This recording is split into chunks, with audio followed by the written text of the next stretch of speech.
आता था। ये डिवाइस भी साइंटिस्ट ने अपनी बीवी पर एक्सपेरिमेंट करके बनाई थी। साइंटिस्ट जब पिंजरे का दरवाजा खोलता है तो उसकी वाइफ सबसे पहले उसी पर अटैक करने लगती है, लेकिन साइंटिस्ट उसे कंट्रोल करके उन चारों की तरफ भेज देता है। वो जैक पर हमला कर देती है, लेकिन वो उसे लात मारकर पीछे धकेल देता है। लेकिन तभी डेविड वायरस की ताकत से रस्सी तोड़ देता है और अपने बाकी साथियों को भी छुड़ा देता है। घर का मालिक खतरा भांप कर तुरंत भाग जाता है। उसके बाद वो चारों भी अपना सामान लेकर जल्दी से बाहर निकल आते हैं। लकीली बाहर उन्हें साइंटिस्ट की गाड़ी मिलती है और ये चारों उसी में बैठकर जंगल की तरफ निकल जाते हैं। लेकिन साइंटिस्ट हार नहीं मानने वाला था। वो अपने डिवाइस के जरिए ज़ॉम्बी के झुंड को कंट्रोल करके उनका पीछा करवाता है। जैक गाड़ी की स्पीड को बढ़ाकर ज़ॉम्बीज को काफी पीछे छोड़ देता है, लेकिन आगे का रास्ता बंद था। अब उनके पास पैदल जाने के अलावा और कोई चारा नहीं है। थोड़ा सा आगे पैदल चलने के बाद ज़ॉम्बी दोबारा उन तक पहुंच जाते हैं। डेविड जान जाता है कि उसके पास ज्यादा वक्त नहीं है, वो कुछ ही देर बाद ज़ॉम्बी बन जाएगा। इसलिए वो उन लोगों से आगे बढ़ने को कहता है और खुद पीछे रहकर ज़ॉम्बी को रोकने का फैसला करता है। लेकिन उसकी वाइफ उसे जाने नहीं देना चाहती थी, जिस पर डेविड कहता है कि तुम्हें हमारे बच्चे के लिए जिंदा रहना होगा और ये सब मैं अपने आने वाले बच्चे के लिए कर रहा हूँ। उसके बाद डेविड ज़ॉम्बी से लड़ पड़ा और बड़ी बहादुरी से उनका सामना करने लगा। काफी देर तक वो ज़ॉम्बी उसको रोक लेता है और उसके साथी ज़ॉम्बी से काफी दूर चले जाते हैं। लेकिन तभी एक ज़ॉम्बी आकर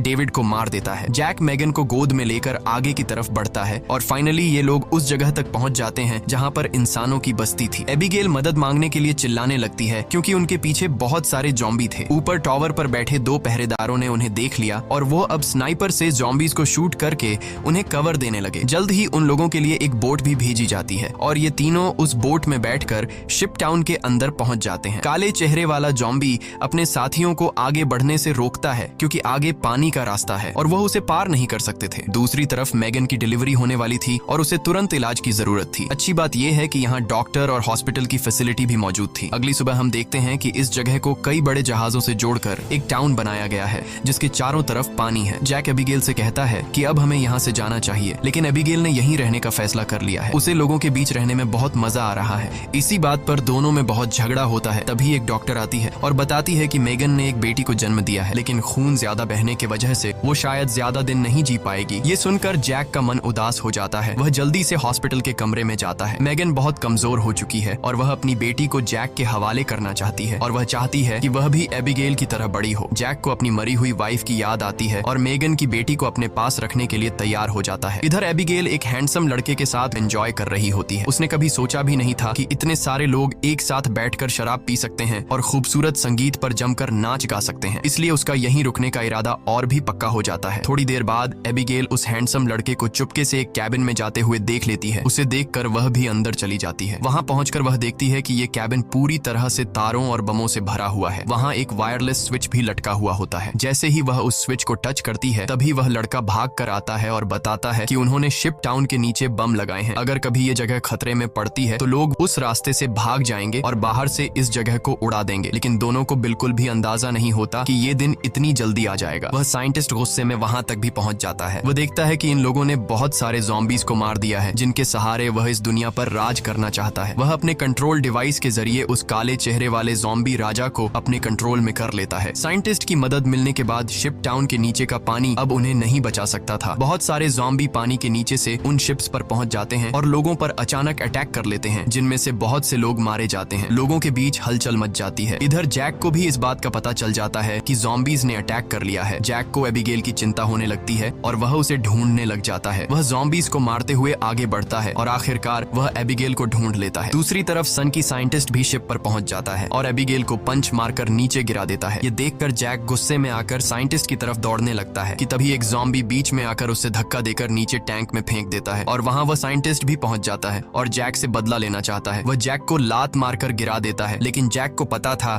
कि साइंटिस्ट से लड़ना फुदूल है। इसीलिए वह साइंटिस्ट पर हमला करके उसके हाथ में लगे डिवाइस को दीवार से मारकर तोड़ देता है। अब साइंटिस्ट के पास ज़ॉम्बीज को कंट्रोल करने की पावर नहीं रही, जिसके बाद बूढ़ा साइंटिस्ट जल्द ही ज़ॉम्बी का शिकार बन जाता है। अच्छी बात यह थी कि इस कैंप में पहले से ही भागने का रास्ता बना हुआ था। बहुत सारे बचे हुए लोग सुरंग के रास्ते नदी के दूसरे किनारे पर पहुंच जाते हैं। जब वह बम चालू करने वाले होते हैं तो वह हैंडसम लड़का बटन नहीं दबाता क्योंकि एबिगेल अभी भी शिप पर है। अब जैक और एबिगेल बाहर की तरफ भागने लगते हैं, लेकिन पीछे से ज़ॉम्बी राजा एबिगेल को पकड़ लेता है। तभी जैक तेजी से उस ज़ॉम्बी को लकड़ी से सर पर मार देता है, जिससे वह पीछे गिर जाता है। अचानक एबिगेल की नजर गलती से उस ज़ॉम्बी राजा के हाथ में बंधे ब्रेसलेट पर पड़ती है। ये वही ब्रेसलेट था जो उसने बचपन में अपने हाथों से अपने पिता के लिए बनाया था। वह समझ जाती है कि ये ज़ॉम्बी उसके पिता हैं, लेकिन अब वह इंसान नहीं बल्कि ज़ॉम्बी बन चुका था। यहाँ पर जैक उसे हाथ से पकड़कर जबरदस्ती खींचकर भागने को कहता है। वह हैंडसम लड़का दोनों को भागते हुए देखकर तुरंत वायरलेस रिमोट का बटन दबा देता है और पूरा शिप टाउन राख में बदल जाता है। हालांकि इन सब की लड़ाई भी खत्म नहीं हुई थी। कैंप का सरदार अपनी गर्दन पकड़कर आता है